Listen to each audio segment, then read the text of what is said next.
Hey, this is Lance of 20-Sided Knife. And I'm Evan. And today we're going over the Crest-Eater in Starfinder.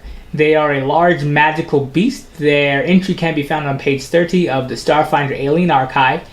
And let's just get right into them. It is a very big lumbering magical creature. It has an EAC of 16, a KAC of 19, and a whopping 54 hit points. Don't think you're going to be able to take this thing down at range because it can move up to 60 feet. And some of the special abilities that it does bring to the table are its bone-hurting qualities. So for example, if you are bitten by it, you do have to make a fortitude save of 13 or else you do take 1 constitution damage. And just because you are out of its melee range, don't think you're safe quite yet because it can spit its venom at you at a range of 30 feet. And just like being bit, you do have to make a fortitude save of 13 or else you do take 1 constitution damage.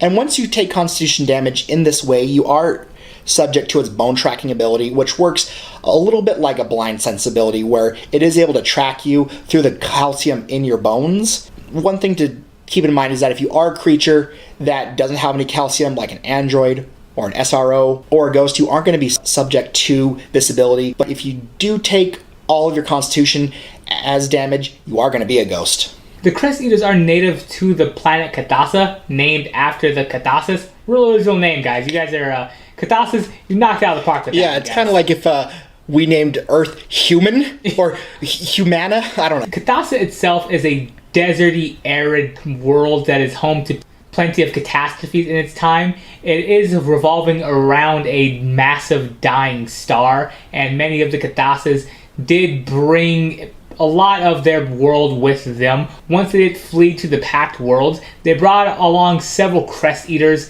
and just due to migration of the Kasathas once in the Pact World system or exportation, the Crest-Eaters do now take home on many planets in the Pact Worlds.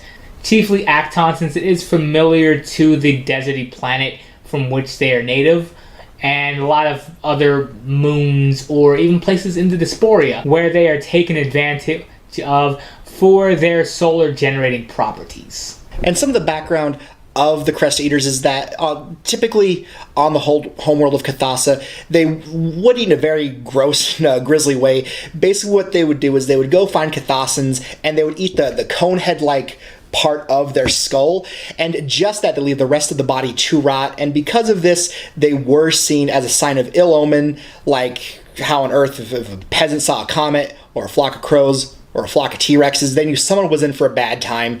And because of how spooky they were, having a hunting trophy of them and making a melee weapon like a bone cestus was something to be highly prized. Kind of like if, I don't know, you took down a Darth Vader and you had a Darth Vader glove, you're probably going to be the coolest guy on the block. And besides having a bone cestus, their venom was also highly prized because of its bone-hurting qualities. Almost as if it's a bone-hurting juice. Oof.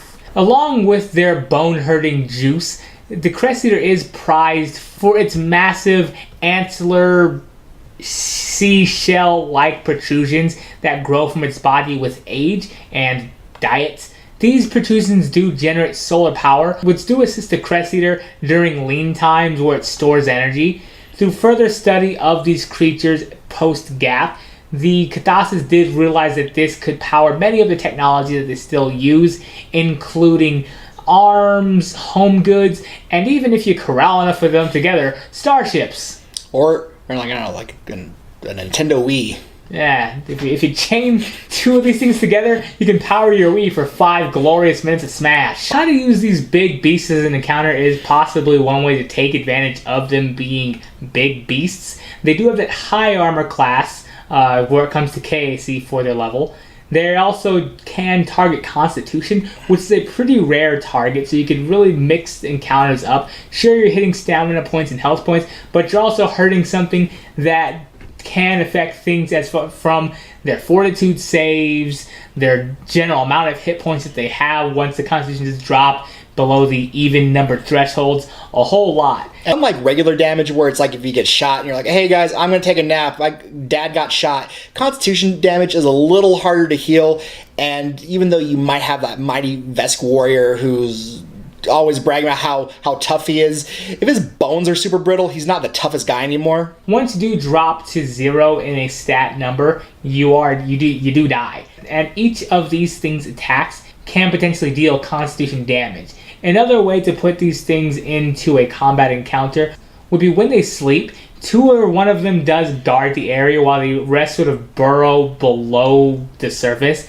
So you may be thinking you're going to be poaching 1 or 2 of these things for their solar power generating protrusions, or because you want that sweet bone hurting juice. But then 4 challenge rating, 4 beasts do emerge from the ground, and you got 6 enemies on your hands. Yeah, especially because if, like it says in the book, they are very protective of like a pregnant mom or little baby Crest-Eaters. So if you mess with that, you're gonna have a bunch of mad dads. They do have a social hierarchy and structure where the pregnant cow, I want to say, or sow, Mommy. Yeah, mama, it is protected where certain areas of grazing and water, the pregnant mama is afforded a very large amount of territory guarded by the strongest of its ilk in the area.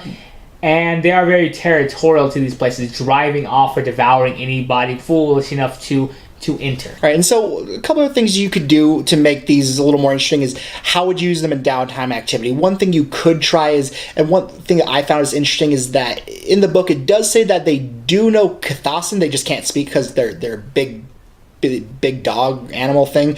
So you could interpret that as kind of like how your dog kind of knows English because you scream at it enough and it just sort of learns certain words. Or maybe because they are magical beasts, they're not the smartest person, kind of like the Kardashians, they still can understand English. You could possibly have like your Xenodruid or someone who can speak to animals try to convince one, hey, so we end up fighting a bunch of people. We got a bunch of tasty calcium, or he promised all the calcium chews in the ship can hold if it travels with you. Another thing that can make these a very prized addition to a Xenoseeker group is that it does only birth 1 or 2 newborn Crest-Eaters at a time, and these are long pregnancies. So this can especially be for a Xenoseeker or a Xenodruid who does want to study and know more about life. This can be a rare sighting in your games. So even though they are a beast.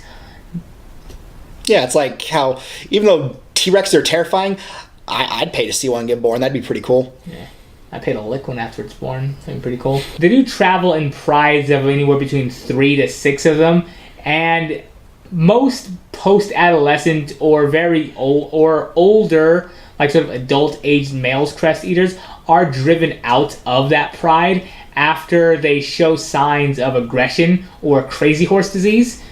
It's just so they're not a threat to the others in the group, whether they're challenging the other males for territory or mating rights, or just biting people. So some possible quest hooks that you could use for these Crest-Eaters, it could be something like, let's say you are tasked with driving this cargo ship. What's in the cargo hold? Don't look. And maybe something happens along the way where, oh no, the doors are open and now your big cargo ship is full of Crest-Eaters just roaming the halls being rascals. Or it could even be something where, let's say there were some people trying to smuggle Crest-Eaters onto a planet, but they had to drop the load before the cops caught them.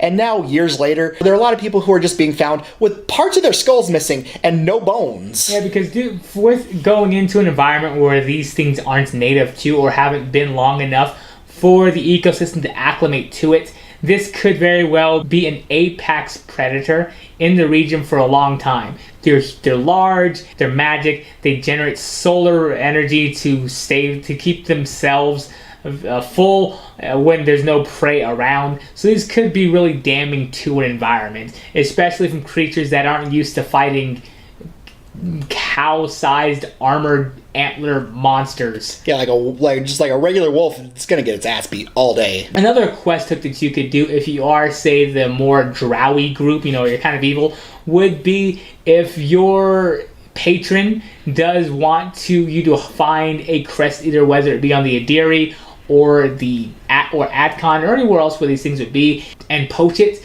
for its bone-hurting juice.